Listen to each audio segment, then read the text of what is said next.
বলিউডের জনপ্রিয় অভিনেত্রী ও নৃত্যশিল্পী নুরা ফাতেহি আবারও আলোচনায় এসেছেন নারীবাদ নিয়ে তার পূর্ববর্তী এক মন্তব্যকে ঘিরে তৈরি হওয়া বিতর্কের ব্যাখ্যা দিতে গিয়ে। নারীবাদ সমাজকে ধ্বংস করছে, এ ধরনের বক্তব্যের কারণে সামাজিক যোগাযোগ মাধ্যমে ব্যাপক সমালোচনার মুখে পড়েছিলেন তিনি। তবে এবার সেই বিতর্কিত মন্তব্য নিয়ে বিস্তারিত ব্যাখ্যা দিয়েছেন নুরা। দাবি করেছেন তার বক্তব্যকে আংশিকভাবে উপস্থাপন করেই ভুল বুঝাবুঝির তৈরি করা হয়েছে।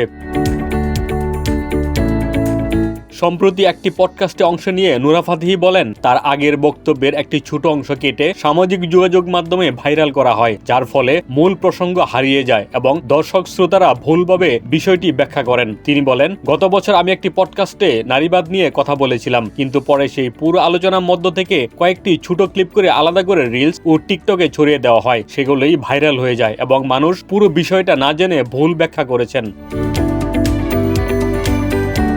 নুরা আরও জানান, তিনি কখনোই নারীবাদের বিরোধিতা করেননি, বরং তার মূল বক্তব্য ছিল সমাজে যে কোনো বিষয়কে চরম পর্যায়ে নিয়ে যাওয়া বা অতিরঞ্জিত ব্যাখ্যা দেওয়া ঠিক নয়। তার মতে যে কোনো সামাজিক ধারণার ক্ষেত্রে ভারসাম্য থাকা প্রয়োজন। নিজের পারিবারিক অভিজ্ঞতার প্রসঙ্গ টেনে নুরা বলেন, তিনি একজন সিঙ্গেল প্যারেন্টের সন্তান হিসেবে বড় হয়েছেন এবং সেখানে কোনো অভাববোধ করেননি। তবে একই সঙ্গে তিনি বিশ্বাস করেন একটি শিশুর জীবনে দুইজন অভিভাবকের উপস্থিতি অনেক ক্ষেত্রে গুরুত্বপূর্ণ ভূমিকা রাখতে পারে।